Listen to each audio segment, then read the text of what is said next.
Hello everyone, this is Reap, and boy, do we have a lot to go over today. So, I know I'm a little late on this video, but today I'm going to be talking about the new Corpus Railjack and Call the Tempestarii, which came out around 1 to 2 weeks ago. Yeah, it was 2 weeks ago, I think.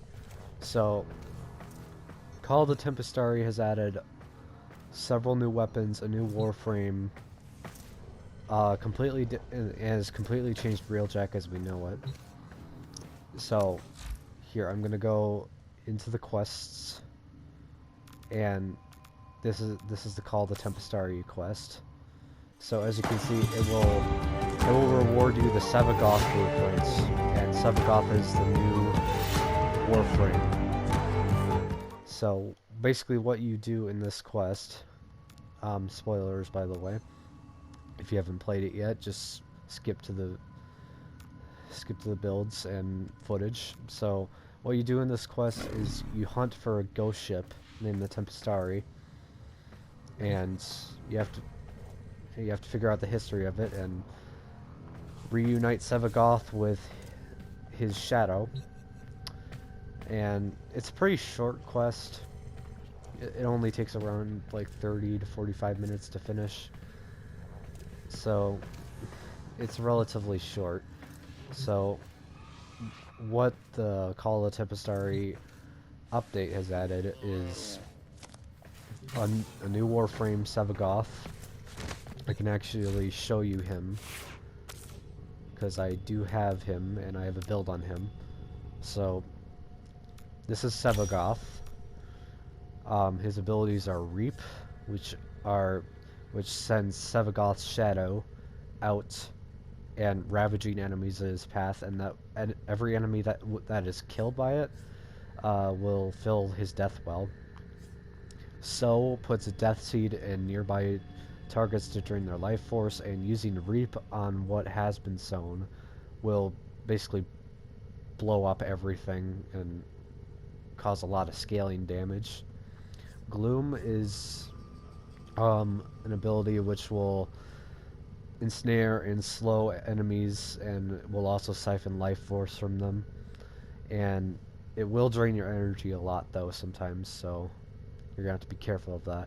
And then Exalted Shadow is when your death well is full, you can convert yourself into Sevagoth's Shadow, which actually has its own abilities, which are Embrace, which pulls enemies into a flailing mass, so basically a big grouping ability.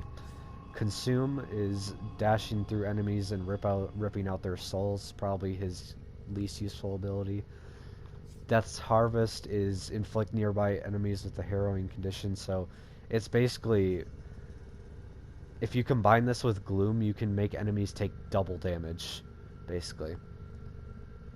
So that's pretty good. And then Reunite is basically just going back to Sevagoth. So Sevagoth basically has 7 abilities, because his 8th one is just the Reunite.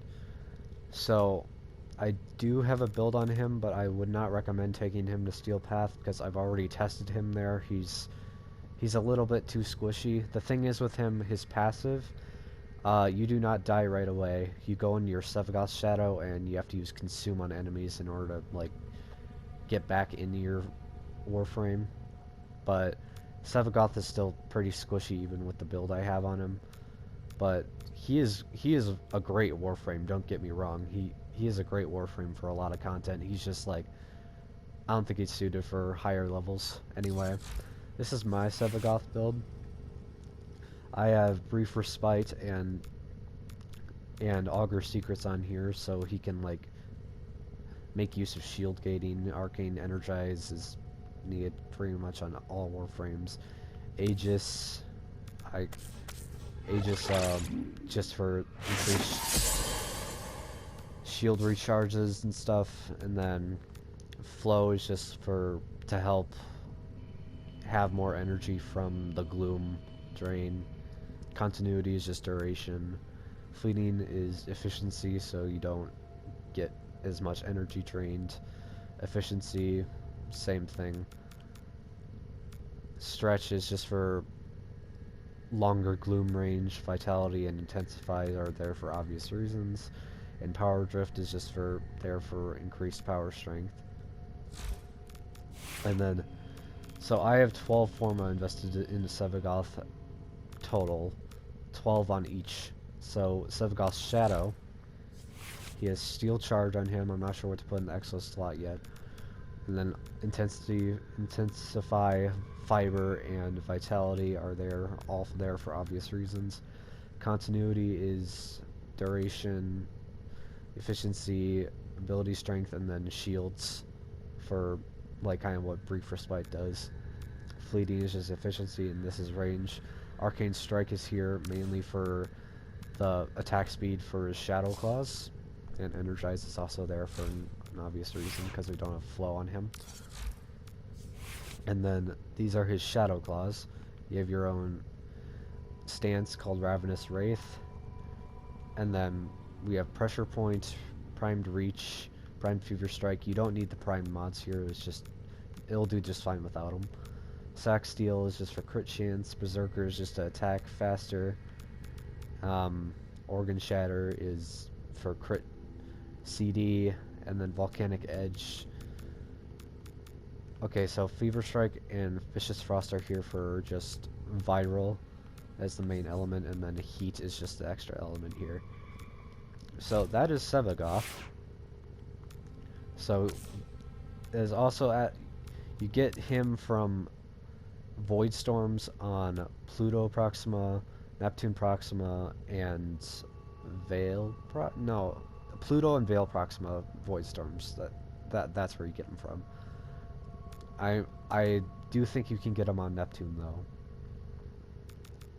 though. So yeah, that Void Storms are kind of buggy though, and not all that fun, but they're still a good way to get Sevagoth and crack relics at the same time.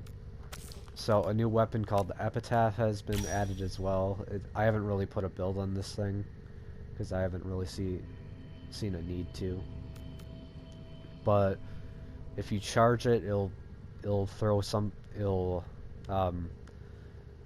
will fire something, a projectile that will go straight through an enemy, and if you don't charge it, it'll just blow up in a radial explosion pretty much.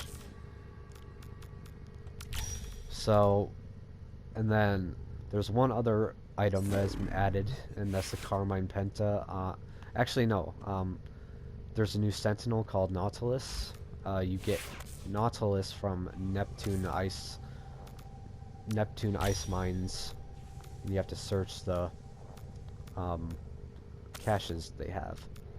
So, and the Carmine Penta is from derelict freight linkers on Pluto Proxima. So that is pretty much everything new in this update.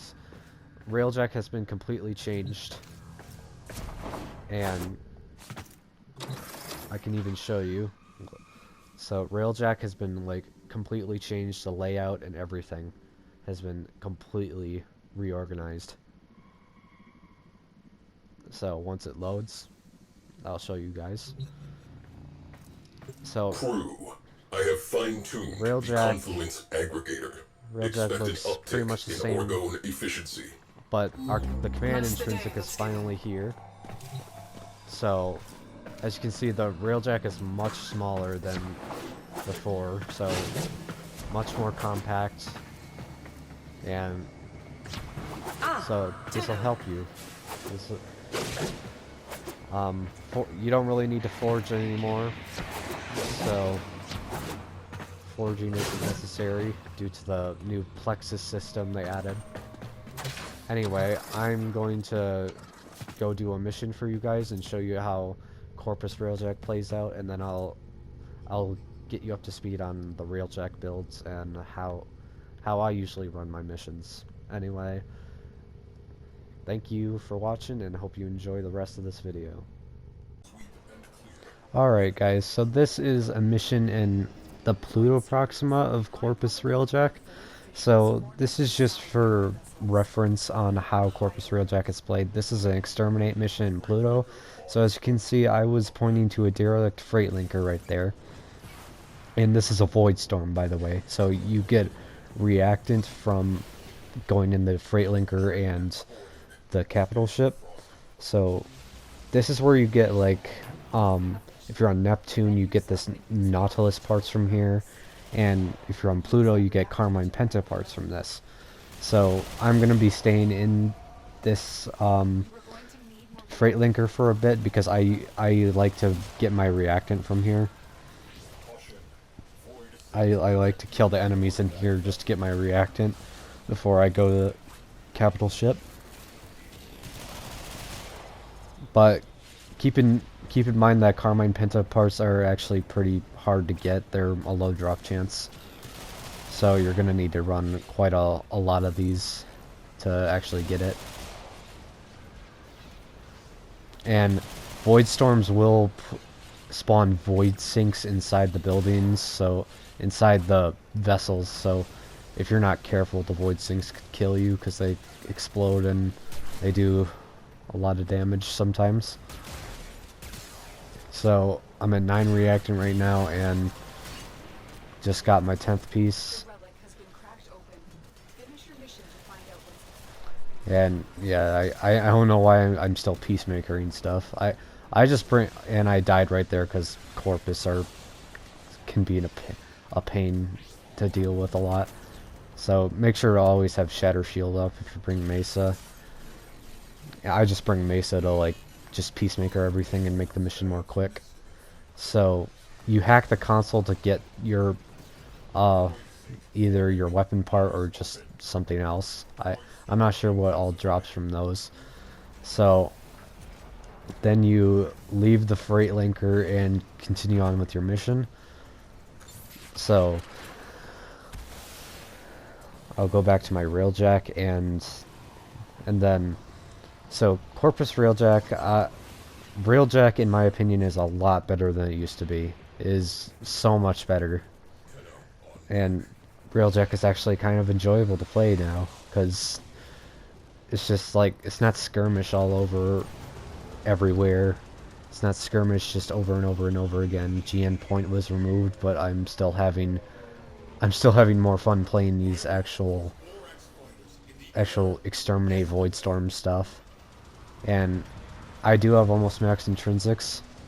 So once you're done gaining your weapon part, you gotta go towards the capital ship, and they will launch ram sleds, torpedoes, cruise ships, etc, etc.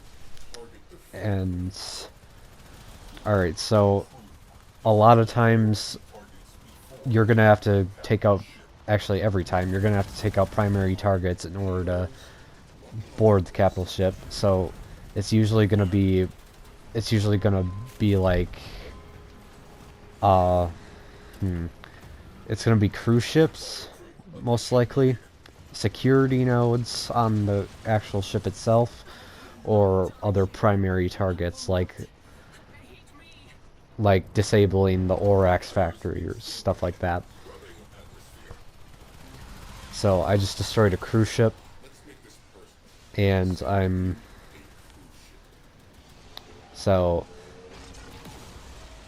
yeah, I don't have a lot to say in this clip right now. It's just me showing you guys how Railjack missions are kind of done. I'm just doing the exterminate one because it's like the simplest one you can do, the easiest one. Volatile is a little bit more complicated. I'll probably release a video on that sooner or later. And then there's Orphix as well. You can do Orphix. And those will drop arcanes, I'm pretty sure. And then, alright, now I'm going to the, I think this is an Orax thing. I think this is an Orax factory, I'm not sure though. So,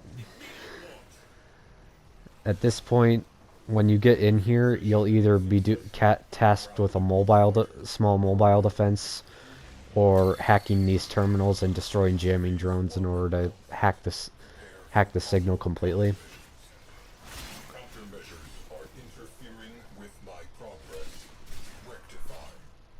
So I bring Mesa usually just to kill the jamming drones and just pretty much one hit. So yeah, these jamming drones aren't going to really halt. They're going to halt your progress, but they're not going to do anything until you, like, all you have to do is just kill them. They're not going to do anything besides halt your progress.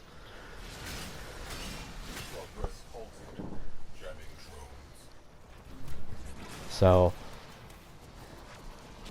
yeah, like, this phase is pretty simple. You just kill the jamming drones until you got the hack completed. And at the end, it'll spawn a special enemy unit, and you're gonna have to kill that before you can, like, completely disable the primary target.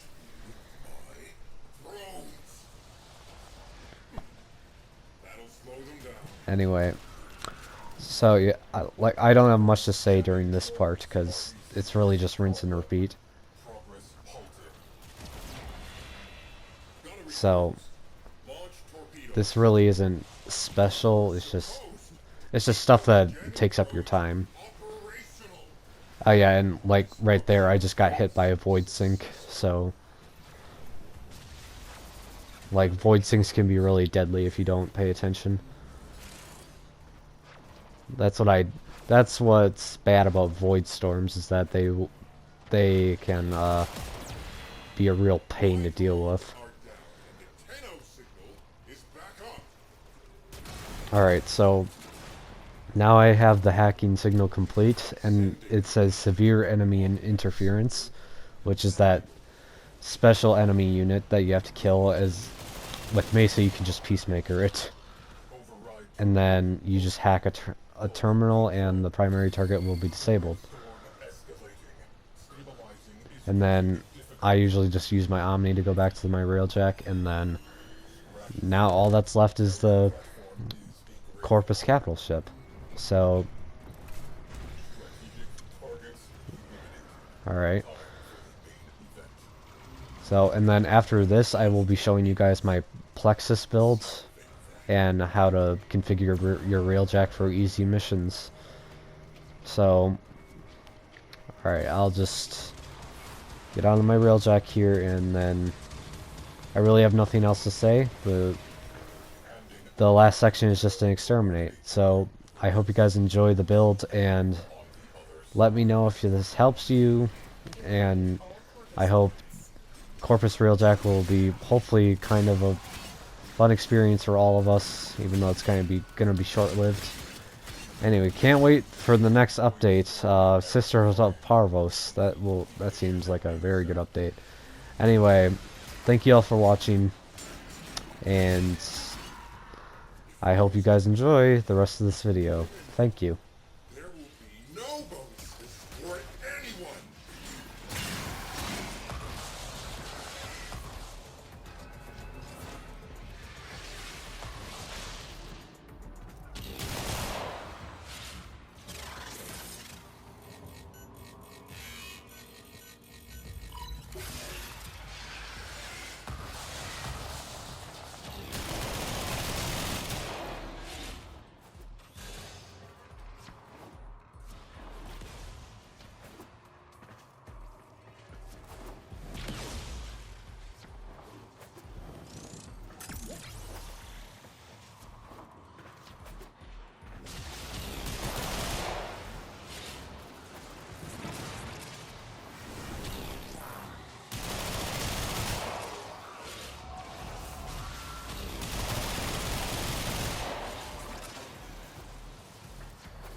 broken. Well done. Now get to extraction.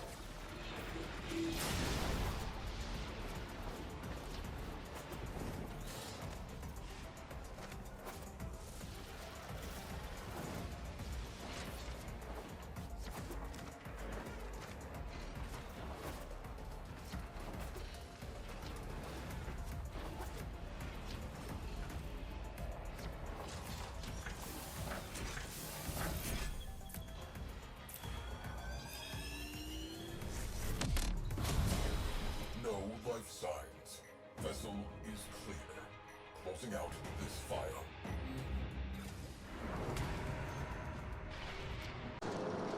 Alright, so Railjack, as you might know, has been completely changed since Call of the Tempestarii was released. And this is the Tempestarii Railjack skin I have on. So, I'm just going to show you my Railjack. So, I have Levon shield arrays for just the max shield capacity. Levon engines because they provide the most boost. Vidar plating for just the amazing armor it provides. It provides really good hull too. So yeah, reactors no longer go on hull. They added plating, and then Levon reactors for the battle mods now. And this one is the best mainly because of strength and duration.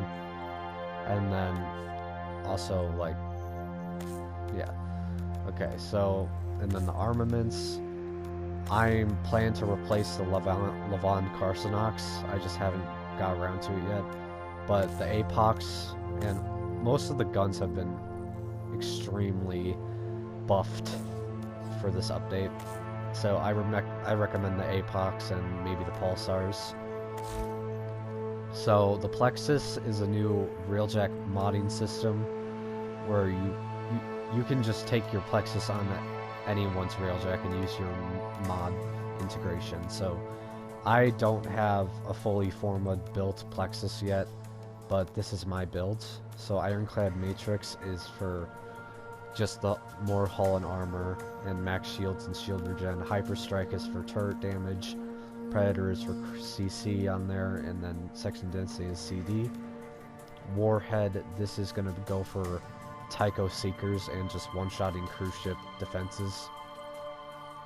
Artillery cheap shot is a must here for taking out cruise ships, because you're only stuck. You have 4 artilleries in the new update, so you're gonna need something to like not consume dome charges. And then forward artillery is just for an increased forward artillery damage. You might not need this though if you're targeting the right part of the cruise ship. Revel Reducer, you don't necessarily need this. Cruising speed would be a good alternative to that. And you don't need it. A lot of these aren't necessarily needed. And then battle. Tether was nerfed into the ground, so do not use it anymore. Munitions Vortex, it's not the best, but it's like pretty much the best you can get. Particle Ram, only one that's kind of worth using is Seeker Volley, which will it'll nuke everything. Void Hull is a good alternative too, but I prefer Seeker Volley. So yeah, and then tactical, you have Squad Renew, Death Blossom for turret cooldowns, Squad Renews for healing Railjack squad members, and then Void Cloak is for cloaking yourself from enemies. So like if your Railjack's in a dire situation, you can just prevent yourself from dying or something like that. But your engine speed will be reduced. And then intrinsics, the new command intrinsic has been added, and as you can see, I am getting close to maxing it out, but rank 10 is not yet available. And that's going to be coming in the next update, Sisters of Parvos.